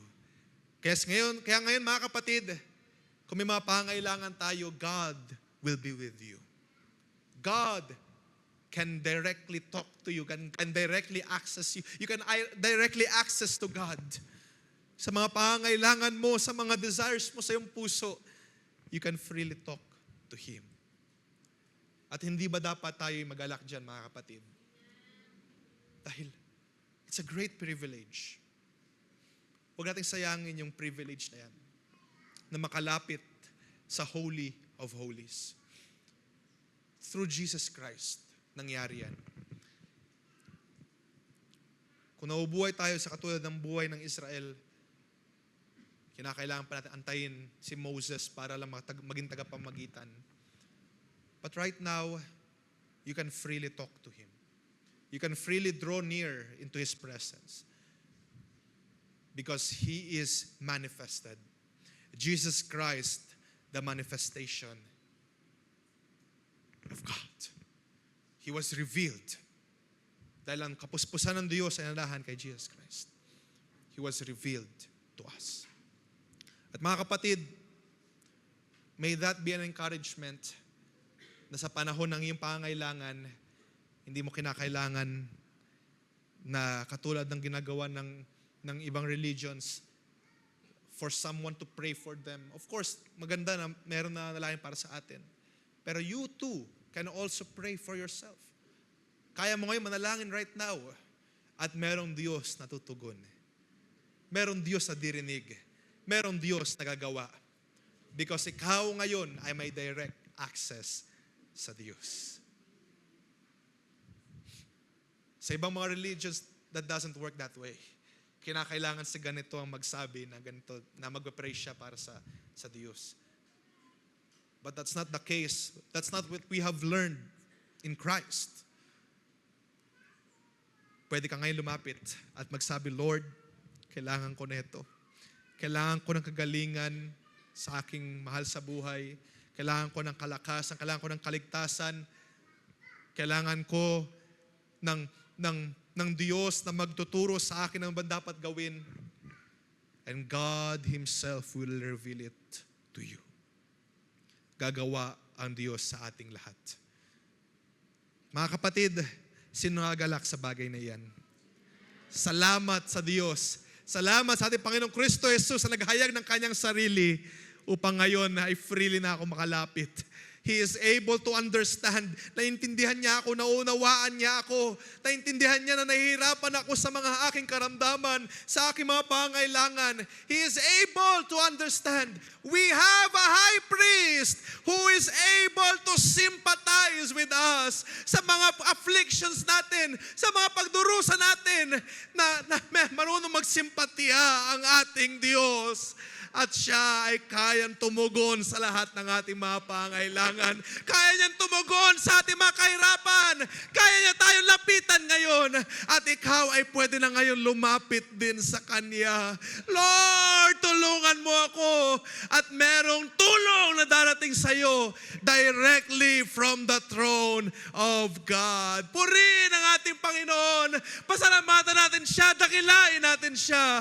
Karapat dapat siya masaulian na papuri pa. Salamat. Let's clap our hands to the Lord. Hallelujah, hallelujah, hallelujah. Purihin ang ating Panginoon. Magsitayo tayong lahat mga kapatid as we close this service. Purihin ang ating Panginoon. Karapat dapat siya sa papuri at pagdakila at pasalamat. Don't take for granted this opportunity na makalapit sa ating Panginoon. Alam nyo, napakalaking privilege na pinagkaloob sa ating Panginoon. He was manifested for us to draw near to Him. Pero sinasamantala natin yung biyaya.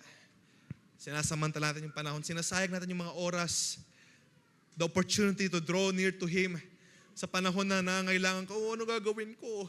Nangangailangan ako. May karamdaman yung aking karamdaman. What should I do? We're missing the chance to really draw near to Him. Lumapit kay Jesus. Sa panahon ng ating pangailangan. Mga kapatid, don't waste your chance. Alam niyo yung katulad dun sa babaeng inagasan ng dugo for many years. Remember,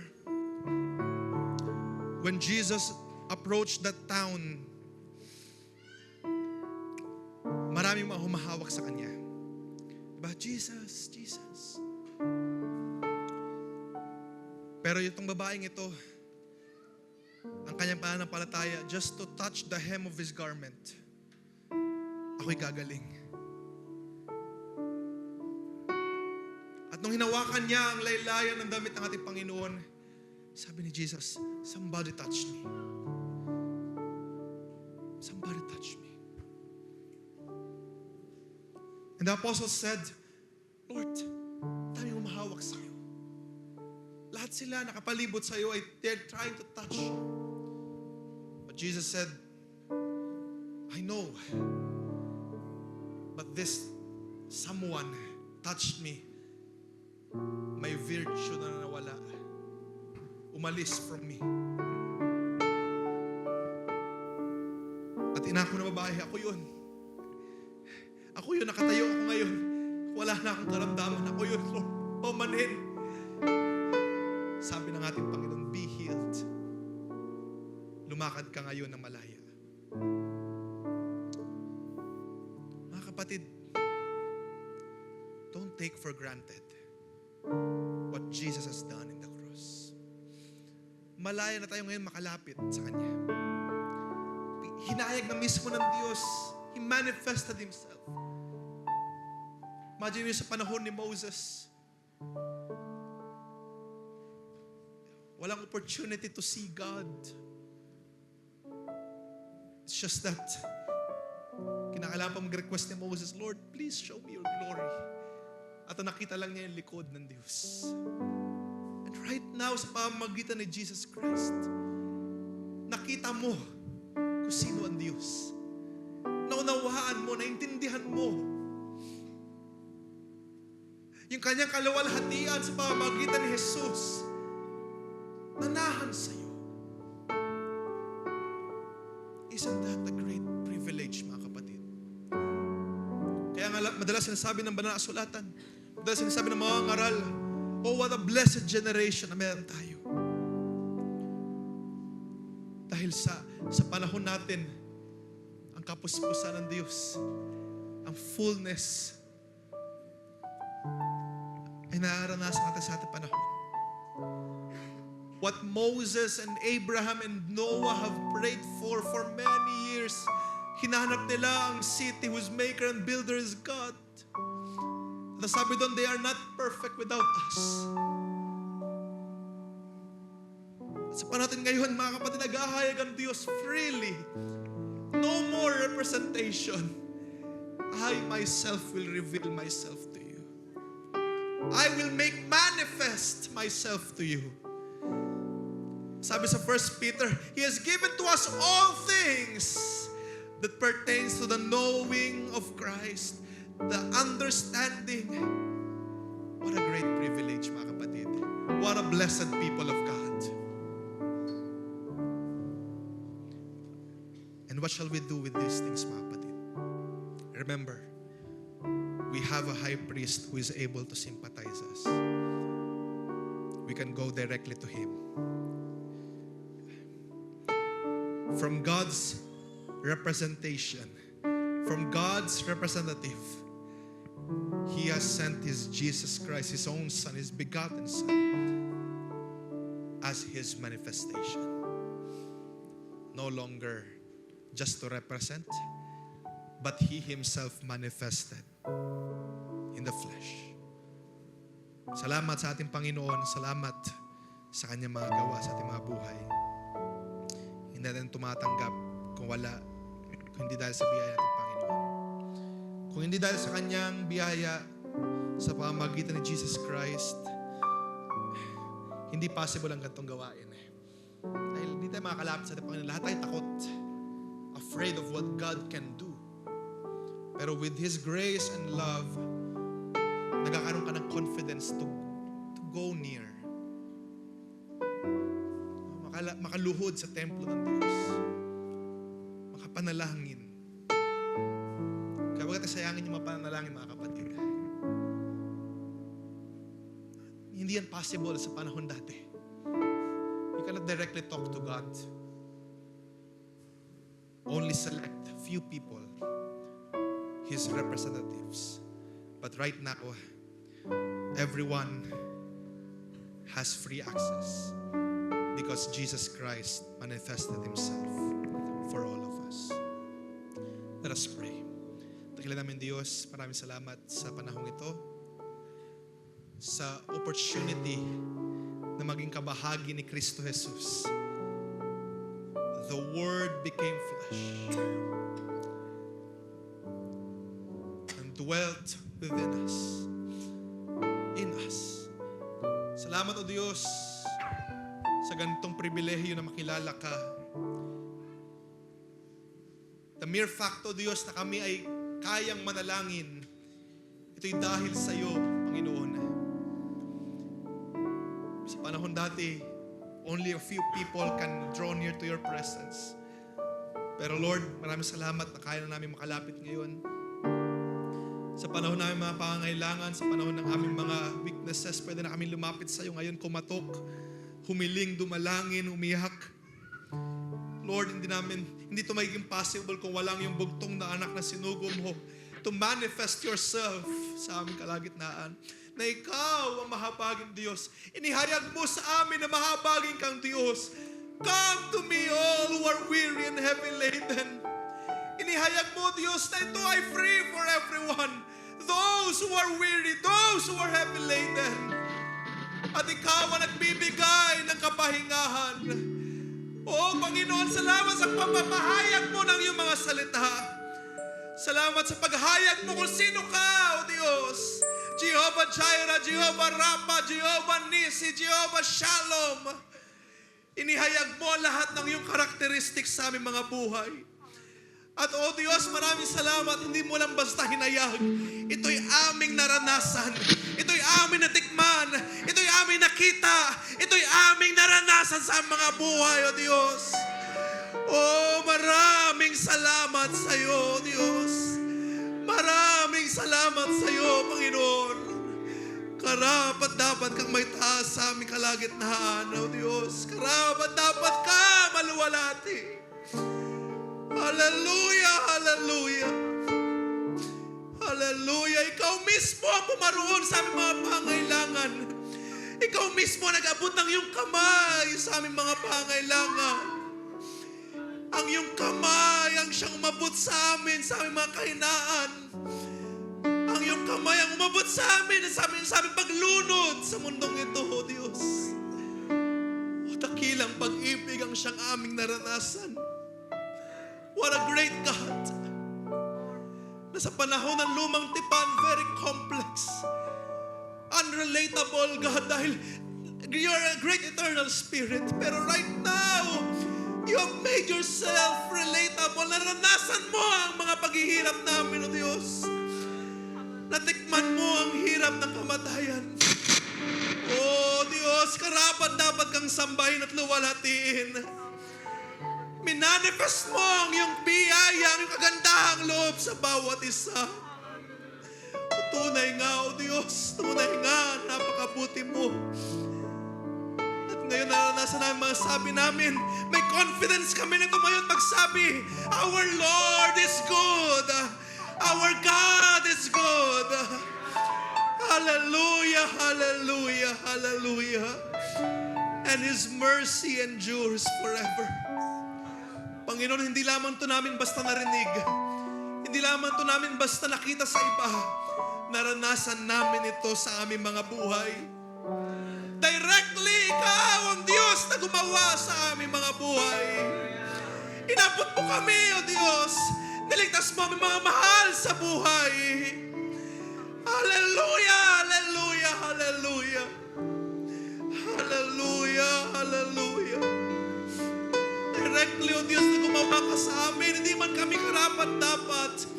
We are not worthy to stand in your throne of grace and mercy. Pero Lord, nandito kami ngayon, nakatayo sa iyong biyaya. Hallelujah! Ito hindi sa aming mga sariling lakas, kundi ito sa pamamagitan mo, Diyos. Hallelujah! Hallelujah! Sa panahon dati, sila naman lumalapit sa iyong Ark of the Covenant na mamatay. But Lord, kami nakakalapit ngayon malaya sa iyo. Ito hindi sa ganang aming sarili. Ito'y sa biyaya mo sa aming mga buhay. Sa iyong magandahang loob, O Diyos. Oh, hallelujah. Maraming salamat, inihayag mo na Ikaw ang Diyos na maibigin na Diyos. Inihayag mo na Ikaw ang Diyos na mabiyaya. Sa pamamagitan ni Jesus Kristo, inihayag mo na Ikaw ang Diyos na nagpapagaling namin makaramdaman. Inihayag mo na Ikaw ang Diyos na nagsusupply namin mga pangailangan. Inihayag mo na Ikaw ang Diyos ng kagalakan namin. Inihayag mo na You are the strong tower. Inihayag mo that You are our friend. Inihayag mo that You are our shelter, Lord. Oh, what a mighty God we serve. What a mighty God we serve. Hallelujah, hallelujah. Mabalik lamang sa iyo, Panginoon, ang papuri, pagdakila at pasalamat. Oh, we thank You, Lord. We thank You, God, that You have sent Your only begotten Son, Jesus Christ, not to represent, but to make manifest Yourself sa aming mga buhay. At ngayon, O Diyos, nakatayo kami, naranasan namin ang iyong kabutihan, ang iyong gandahang loob. And for that, Lord, we want to lift Your name up high. Nais namin sa uli ang papuri, pagdakila, pasalamat. And may the last moments namin gawain be brought back to You. All the praise and honor and worship. Sa iyo lamang sa uli ito, O Diyos, kapasalamat kami sa iyong mga salita. Kaya, Lord, pagpapala ay sa mabawat isa. Same goes, Lord, with the prayer para sa mga pastor, sa mga kapatid na nasa Masbate ngayon, na iniwala kami ng lubos na sila'y pinagpapala mo sa lugar na iyon, Panginoon. At ingatan mo rin sila sa kanilang pag-uwi. O Diyos, ang papuri ay mauwi lamang sa iyo. Sa tanging dalang pangalan ng Panginoong Kristo Jesus. Amen and amen and amen. Let's worship the Lord. Let's clap our hands sa ating Panginoon.